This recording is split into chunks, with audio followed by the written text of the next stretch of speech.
ამის შემდეგ სვეტა ამბობს ერთ საინტერესო რამეს, რაზეც გამოძიებაც და მთელი სერიალიც უბრალოდ თვალს ხუჭავს. მის ნაზად позвонила ხათუნ. ბიჭები არიან, ფულს იხდიან. ორი გოგო წამოიყვნენ და წამოდი. Я взяла двоих. И мы поехали. თუ სვეტამ ორი გოგო წაიყვანა, გამოდის, რომ იმ დღეს ხათუნასთან სვეტას გარდა კიდევ ორი გოგო იყო, რომლებითაც არც გამოძიება და არც მკვლელები არ დაინტერესებულან. მათზე მხოლოდ ის ვიცით, რომ თიანეთიდან იყვნენ. ყველას მხოლოდ სვეტა აინტერესებს. სვეტა სერიალის განმავლობაში გვაჩვენებს, რომ საკმაოდ ცხარტი აზროვნება აქვს და დეტალებსაც კარგად იმახსოვრებს. მაგალითად ის, რომ ხათუნამ მხოლოდ ქალები გააცნო კაცებს და კაცების სახელები არ ახსენა, ნამდვილად საეჭვოა, რაც სვეტას უყურადღებოდ არ დარჩენია. შემდეგ სოფრომაძეს როგორც კი შეატყობს, რომ არ არის უბრალო ინჟინერი, მოხერხებულად დაუძვრება ხელიდან და ასე შემდეგ.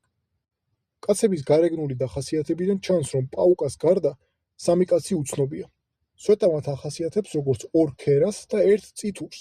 თავიდან შეიძლება გვეფიქრა, რომ ეს სამი კაცი ჯინორიას და გეჯაზის დაქირავებული მკვლელები იყვნენ, მაგრამ მათ შორის არც ერთი არ არის არც ქერა და არც წითური, რითიც ვასკვნით, რომ ორი თიანეთელი გოგოს მსგავსად დანარჩენი სამი კაციც უცნობი დარჩა.